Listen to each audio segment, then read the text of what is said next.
আজি মই এনে এটা টিক লৈ আপোনালোকৰ মাজলৈ আহিছোঁ, যিটো টিক ব্যৱহাৰ কৰি 2 ছেকেণ্ডৰ ভিতৰত ইংৰাজীৰ পৰা অসমীয়ালৈ অনুবাদ কৰিব পাৰিব বা 2 ছেকেণ্ডৰ ভিতৰত ইংৰাজী শব্দবোৰ অসমীয়াত ফৰফৰাই গাব পাৰিব। আমাৰ বহুতৰে সমস্যা, বিশেষকৈ ইংৰাজী পঢ়োঁতে যেতিয়া আমি ইংৰাজী লেচন এটা পঢ়িবলৈ লওঁ, তাত বহুতো ইংৰাজী শব্দৰ অসমীয়া অৰ্থ আমি বুজি নাপাওঁ, যাৰ বাবে ভীষণ সমস্যাত ভুগিবলগীয়া হয়। কেতিয়াবা এখন ইংৰাজী ফৰ্ম যেতিয়া আমি ফিল আপ কৰিবলৈ লওঁ, তেতিয়াও আমাৰ এনেধৰণৰ সমস্যা আহে। কিছুমান শব্দৰ অসমীয়া অৰ্থ আমি বুজি নাপাওঁ। মাক দেউতাকে যেতিয়া ল'ৰা ছোৱালীক পঢ়ুৱাবলৈ লয়, তেতিয়াও তেওঁলোকে সমস্যাত ভোগে যে কিছুমান ইংৰাজী ৱৰ্ডৰ অসমীয়া অৰ্থটো বুজি নাপায় আৰু সেইখিনি বিচাৰি ঘূৰি ফুৰিবলগীয়া হয়, হাৰাশাস্তি হয়। কিন্তু এতিয়া এই সমস্যাৰ সমাধান আহি গ'ল। গুগলে এই সমস্যাৰ সমাধান দিছে আৰু আজি এই টিকটো লৈ মই প্ৰাঞ্জল আপোনালোকৰ মাজলৈ আহিছোঁ আৰু আপোনালোকে চাই আছে প্ৰাঞ্জল ৰাজ ENC। আপোনালোকে যদি এতিয়াও মোৰ চেনেলটো ছাবস্ক্ৰাইব কৰা নাই, তেতিয়াহ'লে ছাবস্ক্ৰাইব কৰিব আৰু বেল আইকনটো বজাই দিব। আৰু আহকচোন আমি আজি ভিডিঅ'টো আৰম্ভ কৰোঁ। আপোনালোকৰ মোবাইলত যিহেতু সকলোৰে গুগল এপ্লিকেশ্যন আছেই, গতিকে অতি সহজতে এই টিকটো শিকিব পাৰিব। গতিকে আহক আজি ভিডিঅ'টো আমি আৰম্ভ কৰোঁ। প্ৰথমতে মোবাইলত গুগল এপ্লিকেশ্যন বিচাৰি ল'ব। ডাইৰেক্ট গুগলত যাব, ক্ৰোমত নহয়। তাৰপিছত গুগল এপ্লিকেশ্যনত ক্লিক কৰিব।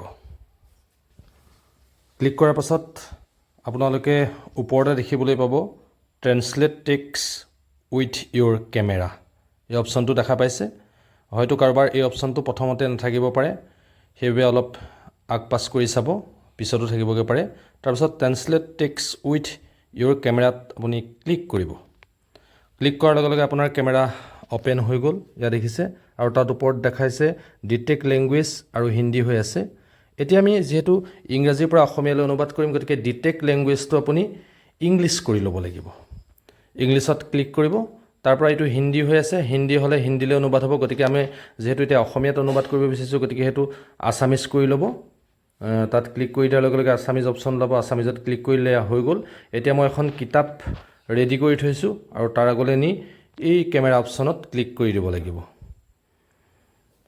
আৰু ক্লিক কৰি দিয়াৰ লগে লগে আপোনালোকে দেখিছে যে সেই ইংৰাজীখিনি তৎক্ষণাৰ ভিতৰত অসমীয়ালৈ ৰূপান্তৰিত হৈছে। এতিয়া এইটো এটা ইংৰাজীৰ পাঠ আছিলে, এই গোটেই পাঠটোৱেই অসমীয়ালৈ ৰূপান্তৰিত হৈ গৈছে। গতিকে আমি চাওক কিমান সহজতে মাত্ৰ 2 ছেকেণ্ডৰ ভিতৰতে আমি ইংৰাজীৰ পৰা অসমীয়ালৈ অনুবাদ কৰিব পাৰিছোঁ।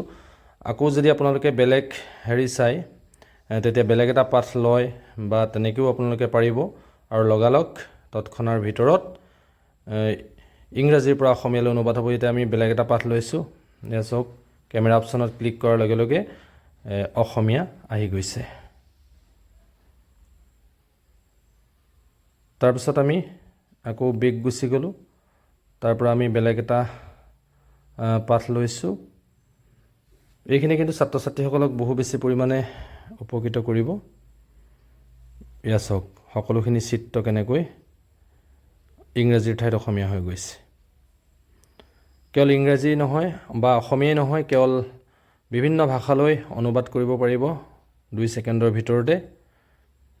হিন্দীলৈও যদি কৰোঁ বুলি ভাবি হিন্দীটো কৰিব পাৰিব বা বেলেগ বেলেগ ভাষালৈও অনুবাদ কৰিব পাৰিব। এয়া আমি আকৌ এটা বেলেগ পাঠ লৈছোঁ, কিছুমান শব্দ লৈছোঁ আৰু ইয়াত ক্লিক কৰি দিয়াৰ লগে লগেই অসমীয়ালৈ ৰূপান্তৰিত হৈ গৈছে। অনুবাদ কৰাৰ পাছত তলত থকা শ্বেয়াৰ অপশ্যনলৈ গৈ শ্বেয়াৰো কৰিব পাৰিব বা গেলাৰীৰ পৰা ইংৰাজী ইমেজ লৈ অসমীয়ালৈ ৰূপান্তৰিত কৰিব পাৰিব। এতিয়া আমি হিন্দী কৰি ল'লোঁ। হিন্দী কৰাৰ পাছত এয়া চাওক হিন্দীলৈ কেনেকৈ ৰূপান্তৰিত হৈছে। গতিকে এইটো টিক ব্যৱহাৰ কৰি আমি অতি সহজতে ইংৰাজীৰ পৰা অসমীয়া বা অন্য ভাষালৈ অনুবাদ কৰিব পাৰোঁ।